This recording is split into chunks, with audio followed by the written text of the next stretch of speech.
En 2010, la région Nord-Pas-de-Calais est venue nous voir, nous trouver, nous interpeller en nous indiquant qu'ils souhaitaient travailler avec un cabinet, le cabinet Athémis, sur la question de l'économie de la fonctionnalité et les PME.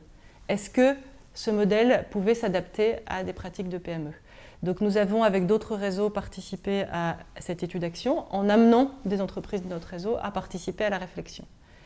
Et ce qu'il en est advenu, c'est qu'au bout d'un an, on a constaté que des entreprises qui avaient participé à la démarche avaient vraiment identifié des pistes d'action.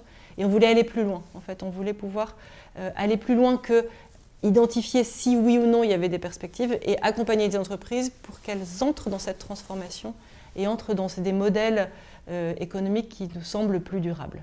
Concrètement, on a mis en place un parcours.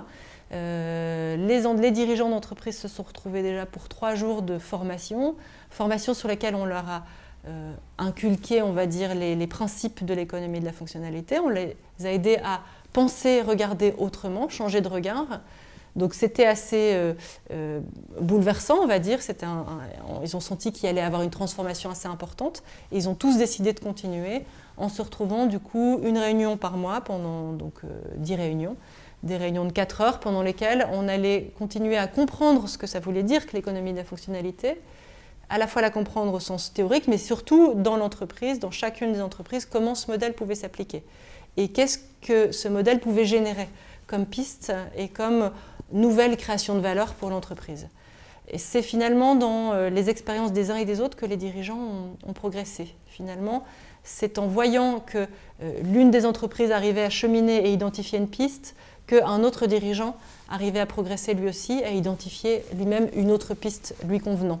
Chacune des solutions qui a été identifiée est vraiment individuelle, personnelle. On n'est pas dans du système reproductible, on est vraiment dans quelque chose de très personnel et qui est très lié aussi à l'histoire de l'entreprise et à ses valeurs. Le travail a été vraiment encadré par les experts, donc Christophe Sempels et puis Christian Duterte pour le cabinet Athémis, qui ont vraiment aidé à faire monter la réflexion. C'est-à-dire qu'on ne s'arrête pas à la première idée, piste d'idée qu'on a, intuition, mais vraiment faire monter la réflexion pour remettre en question le modèle de l'entreprise, trouver un modèle qui soit vraiment significativement plus durable. Aujourd'hui, on a des entreprises et des dirigeants qui ont avancé, qui ont envie de continuer à avancer, qui se sentent un peu abandonnés puisqu'on a arrêté ce temps de travail ensemble et qui ont eu envie de poursuivre. Et donc on a créé un club ensemble, un club qui s'appelle le Club Noé, et qui va permettre de continuer à travailler sur ces questions-là en réunissant les acteurs, à la fois les dirigeants, mais aussi en les confrontant et en les associant avec la réflexion de consultants, d'acteurs publics, du territoire, de citoyens, et vraiment ensemble arriver à voir comment est-ce qu'on pourrait construire ces solutions de demain et les rendre réalistes, réelles, concrètes.